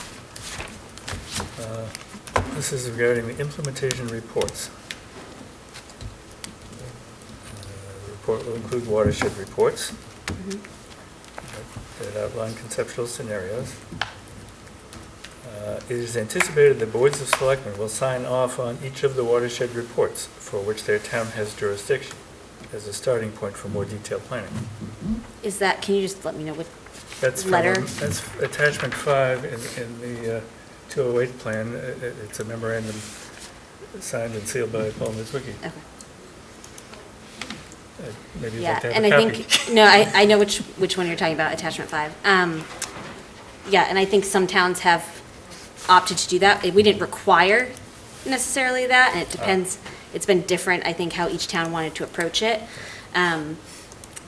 You know, Oh, okay, so it is anticipated, it gives everybody a chance to do it or not do it. yeah, I mean, in many towns, in Orleans, they work closely with their Board of Selectmen on all of this through their development of their consensus plan, so they chose to do that. Okay. I think it depends a little bit. We're flexible with where the community. towns are in their planning process and how they function. Okay. Could you send us the letter that Paul Mitzwicki sent to Julian Suso? So Yep. we know what the town was told. That's definitely a letter we never saw. Sure. And it's rather confusing, so we need to get coordinated on that. So I gather from where we are, we all have time to do this right. Yep. So we'll move on and make it right. Okay. Any comments or further discussion from the committee, the public, the fourth estate? I represent. You're the public today. All right. Well, I think we Fine. want to thank you for. Yes, thank you for coming. You were smart to bring a flak jacket. Yes, I'm glad I did too. But we know what you're trying to do is an enormous thing, and this is the way to do it. Yeah, no, Put something out and take the pot shots. absolutely. So we appreciate it. We've got a few more things to do. You're welcome to stay and enjoy I it. think we'll bow out. So, It's been good. leave you to it. Sia, can I just request that Bar you send that across the letter? street. Yes, right Or here. send Right the here. documentation Right that here. you There was sent a bar together, across the and then street. Danielle Donahue. Oh, it wasn't that Write bad. down, it's Danielle I haven't Donahue. had this in a while. I think they're scared. You can send it to me too, but You're going somewhere. yeah, hopefully soon. Nice. Yeah, when Congrats. Just make sure When somebody Erin else gets says it. we, Absolutely. You may be busy for a few weeks. not Erin. Yeah, I'm happy to receive it too, maybe I'll. Yeah, right, when you're lying there nursing. I found I was very productive when I first did it. Couldn't do much I of was it. too with the first one, so I will see how it goes with two. Yeah, it's a little But I just want different. to make sure somebody else has it. You bet. Danielle and. Bye-bye. See you later. Thank you. Thank you. Hi. Hey, report of members and staff. I think Ron has a report. Oh, yeah, I have a few things. Thanks, Eric. First of all, the Article 21 on the warrant was through a lot of effort of the subgroup with Matt, Patrick, and Steve, and myself, and Sia, and Chuck. We came up with a plan, and that turned into Article 21 for the annual town meeting warrant in November, next month. And on Monday night, the Board of Selectmen voted unanimously in support of it. And on Tuesday night, the Finance Committee voted in support of it as well. So they- For the 75,000? Yeah, they For the voted 1 year, for free 75,000, cash, the doing 1 year, the motion. 1 year Good, program, Very right? good, great. I The wanna- selectmen voted Yeah. the article as written, so we have but the finance, I think the finance committee will be Yeah, they'll make the motion. They make the motion. yeah, so Yeah, if it's a money article, it's them. It's them, right. So that's one. And the other thing is, on Monday night, there was also, though, I don't want to steal Steve's thunder, there was the stream nitrogen reduction Okay. item on the agenda. And I think, I wasn't there for that, but I think it was They approved. okayed that. But there was also another, pardon me, a little bit of a cold, another item that they voted, which I wasn't completely aware of, and it could just be that I'm not. No, actually, I was made aware of it just last week, actually, and I was going to bring it Okay. up at this meeting. Anyway, it was to authorize the filing of a grant application to the state in conjunction with Warren, Mashpee, and Sandwich. Bad time for a coffee. Well, anyway, for engineering wastewater options on a joint base Cape Cod. Maybe Eric should take over. Can we get this man a drink? Yeah, we're gonna. Right. Yeah, Mr. Suso gave me a quick briefing on this last week, and he's been working with the 4 Upper Cape towns on sort of the joint interest that they all have in what goes on at the military base. And the 4 of them agreed that it would be smart of them to pursue a state grant that would give them money to talk about how to utilize the wastewater treatment plant and the associated discharge site and that sort of thing. The main interest in this is principally coming from Mashpee, to a smaller extent from Sandwich, and he thought it would be a neighborly thing to do to assist them in their efforts to get this grant. And so I told him that we certainly would be happy to be neighborly. We've done a lot along those lines, and if he thought it was a good idea, we did too. So that's where that came from. Technically, tell me if this is true or not. Didn't Falmouth decide I understand the neighborly aspect, and I'm not objecting to it, but I just want to make sure I understand. Didn't technically Falmouth decide some time ago that the pumping costs to pump up there made it of no interest to it? Yeah, the review committee that looked at an earlier plan that the town did not adopt decided that that was not a good option for the town in the foreseeable future for those reasons and other reasons. And so, right, for Falmouth, it's not an identified need, but for Mashpee it is, and we're being good neighbors. Any other report of members and staff? I just had a couple of things. One is that I mentioned at the last meeting that there was an allocation under Article 27, several debits toward payroll. Article 17. 17. Article 17, what did I say, 7? Actually, we did have, we 27. would have a report on that. Right.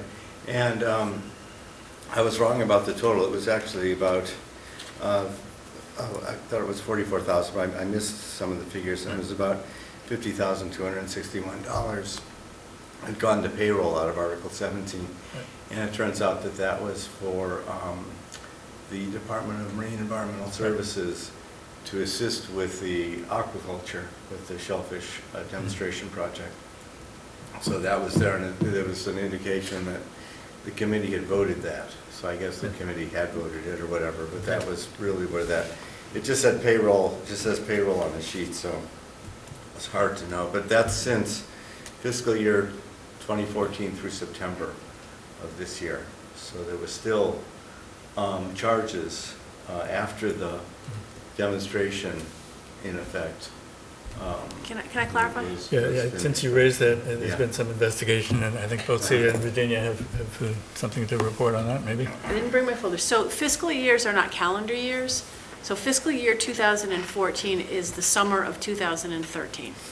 Fiscal year 2017 is the summer of 2016. And I went back into the records, which I have actually printed out. I didn't bring them today. I didn't think it was going to come up. In summer of 2013, the committee had voted $101,000 for the first year of the demonstration. And that included labor, materials, supplies, testing, patrol, and all that stuff. It's the $101,000. So staff for the first year, which would be fiscal year 2014, came out of that budget. And that's 2014. 2015, the committee again actually approved $32,000 for the demonstration. And because we got a grant, we didn't have to spend all of that. But it was an authorized expense for the second year of the demonstration. And then the third year of the demonstration, we split it with a division of Marine and Environmental Services, and they didn't spend all the money in fiscal year 2016, and there was like $1,000 left that they spent on patrols at the end of 2016, so it looked like it was fiscal year 2017. This took hours to unravel, just because the payroll numbers and the fiscal year numbers, our calendar year for a shellfish project goes through 2 fiscal years. So we've got, June 30th, we've already got shellfish in the water, and so some of it's in fiscal year 2013, and some's in 2014, and some's in 14 and 15 and 15 and 16. But I have all the documentation. I went back and I made sure that I had documentation for every vote the Water Quality Committee took. And you did vote 3 years of a demonstration project and all of those payroll expenses, because they all add up. And I can pull it, I have my office here. If Ron, if you want to see it afterwards, I'll show you. I'm not questioning anything, I'm just was going to raise this as a clarification point, because I didn't know what it was for, so then we So found it's out the what it 3 was for, years so of the that's grant, what of the that's demonstration. That's all the whole point of what I was reporting. Yeah, I think all the points that you raised last time have been looked at and have been found to be Right, we didn't know. appropriate. Yeah, no, it was good that we looked, but it was Yeah. very exciting to see. I think that the take-home message is when we added up all the labor expenses that had been authorized by the committee, there's a number, and then what they actually spent was about $12,000 less than what was allocated. So they're being very fiscally responsible Right, yeah. about labor expenses, so that was really good I news. have no doubt of that, I just didn't know what this So was just- about, but. Good to count the beans. Yeah, I just had one more thing, I was, and this has, oh, go ahead. Yeah, go ahead, Steve. I totally trust everybody in this room that I know. It's not against you people, I just. If you And knew they're them, probably if you knew them, you would trust You would them. trust them too. And I don't, there's no corruption or anything going on here, but shouldn't the town of, there's nothing about the town of Falmouth finances that's secret. They publish all the salaries in the enterprise every year, right? And somebody in Silicon Valley must be making money selling to towns all over the country a database management system that enables any citizen who wants to go on the web and spend as many hours as they want to pulling out stuff correlated, sorted anywhere they want to. And is that a horror to the people in finance and the Falmouth town government, or is it something they should think about? You can recommend it to them, and it's beyond our scope of our responsibilities. And it might cost as much to sue or a watershed to buy that software, trust me. Maybe it would. Right, we can solve a few problems, we can't solve every one, and that's a big No, one. I know it's not this committee. Right. Okay, I just have one more thing. We had discussed at the last meeting, which was reported in the enterprise, about the tax credit regarding the Little Pond sewer system. And I was contacted by a resident over there. I'm not even sure he's in that sewer area, but he wanted to do a program on taxes and this kind of thing, and I contacted Eric about this, and just, apparently the town is sending out a letter that will explain everything to them, but this fellow thought it would still be after the letter, maybe someone would, maybe not from the committee, but someone could go on FCTV also to explain who's eligible, who isn't, and what would be possible. So it just came to me, but I told them basically, I responded and explained that to them. What's think what it's should I fair- put, what's the report? It's fair to say the town, this committee is not in the business of tax advice, and the town is being very careful about how it words this letter to make sure that it is not being portrayed as giving out tax advice, because everybody's tax situation is different. So they will put out a letter. You know, if FCTV wants to do a story about it with some, the town attorney or the town manager, it would seem, if they felt like doing it, they could do it. But I think they're very cautious about Right, well, that's. that, because yeah. it doesn't take much for people to hear things not quite right and go barreling off thinking Yeah, right. something that isn't true. I think to be sure that whoever, if there are people watching this, that there will be a letter coming, and the Yes, letter will right. give details, references to the Department of Revenue's website, to different forms and different things. So I think that would be the way to go, and then, of course, you can contact your own tax preparer or go through your own analysis of your finance in terms of taxes, and so, but again, it isn't our kind of thing. I just want to be clear that Sure. that's the case. Yeah, I think that's going to be the town's advice. Take our letter, go see your tax advisor, and ask them Yeah. where you're eligible. Any other reports by members and staff? If not, scheduling in November and December, if we want to take a look at those. I have one proposal that the next meeting should be devoted to IA systems and sort of the bigger pictures of who pays, how you fund them, how you put them in, who's in charge of them, sort of the kind of big picture talk that we haven't gotten into yet about IAs. I mean, IAs are clearly going to be a part of any solution that we offer for any of these water bodies. And we will have a report from West Falmouth, I think, hopefully on the, We have it already. I understand, but the nitrogen reduction numbers. For a few months, yes, we For will. a few months, we'll have by then, so we'll know more about that. And I know Steve has been interested in having an IA-devoted conversation. And before that, or maybe after that, at some time, Well, I'd like to. I was going to if it's propose, possible- let me just finish my sentence Sure. here. I wanted to propose a trip to Charleston, Rhode Island. We haven't done a field trip for a while, and that is one community that has implemented IAs as a community requirement. And it might be very useful to find out how they did it, what choices they made, what choices they didn't make, how it's working out, and it's only an hour away. So we might put that out as a regular meeting date or not, depending on the will of the committee. Well, I did. You're going to find out first if they have somebody that has something to Yes, tell. yeah, we'll contact them and See if they. See if what it's they worth it, tell us, yeah. absolutely. Just one thing on this, if we do have a meeting or discussion on this, I think it'd be important to bring George Hoyfelder or someone from the county into it, because I think on the Cape, there are like 1,500 of these systems.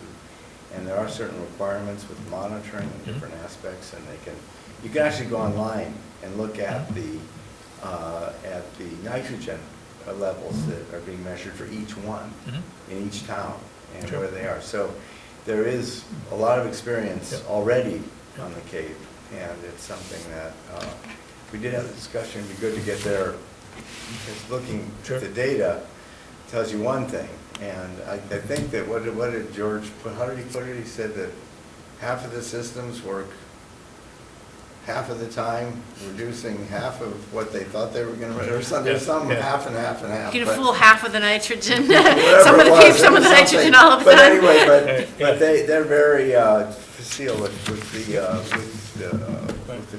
and the experience on the Yep, Cape. no, good idea. We should Yeah. invite George to this, because he, Yeah, I think he probably has a package, Sure. a presentation to give. He's given us that presentation before. yeah, well, now we're getting into the nitty-gritty of how do you implement a program to get people to But do Charleston, this. you know, to go, if that's a good model, that would be something to Yeah. look at for sure. I mean, I don't know on the Cape if they're like scattered type things, you know, and Yeah, they're- West Falmouth, we have more of yeah. a program approach, but other places Yeah, most of might them be. are like one shot. Yeah. Eric, Steve? I like all those ideas. I think the time, the weak link is not the technical aspects of IAs that George is particularly knowledgeable about, Mhm. but it's the political and financial Mhm. aspects and the mandate aspects Mhm. we haven't talked about at all. That's what we want to talk about as part of this And conversation, if- absolutely. If you invite George, you're likely to have a 45-minute excellent, very well done, entertaining, accurate report of stuff that we sort of don't need to know. I think Steve makes a good point that we did, when we were talking about IAs, it was the regulatory and the financial aspects of the systems Mhm. as well. Okay. Okay, we can think about that. Let's talk about the schedule, though. We got November and December coming up. The normal course of events, we'd be here on the 3rd and the 17th of November and the 1st and the 15th of December. Is that, do we want to stick to that? Is there anybody who can't do any of those? What were the dates again? November 3rd and 17th, and December 1st and 15th. I think we should plan on those. First and third Thursdays, is there a time preference? The 3:30 start works better for We me. like that? since Yeah. Everybody like 3:30? Yeah, if it- I think we Unless it's did a really earlier. long meeting. Yeah, sailing season's pretty over. Well, Yeah, and boat also. came out yesterday. Oh, I'm sorry. I know. It was- Yes, Yes, we just said at 3, I have to 3:30. be in Barnstable at 6:30, so that's why we went a half an hour earlier this time, Just this time. just this Just time. Yeah. But 3:30 is good for. But As a I like matter of 3:30 course, better yeah. too. Okay, I just have to leave. all right, well, we'll stick with those. Okay. We'll see if Charleston has anything to tell us, and if we want to go pay him a visit. And just so you know, on the 3rd, I was contacted by the Zoning Board of Appeals. They would like to be in by 5:30, so I think 2 hours gives us plenty of time, Yes. 3:30 to 5:30. Just wanted to let you know that they had asked that, but, Okay. Okay, all right. minutes of the prior meeting were emailed out to everybody had a chance to look at them. Any comments, additions, corrections? Can I get a motion? Move approval of the minutes of October 6th. Second. Discussion? All in favor? Aye. Opposed? You guys have it. Move to adjourn. Matt isn't here. You want to help him out? Motion to adjourn. Second. All in favor? Aye. Aye. Done.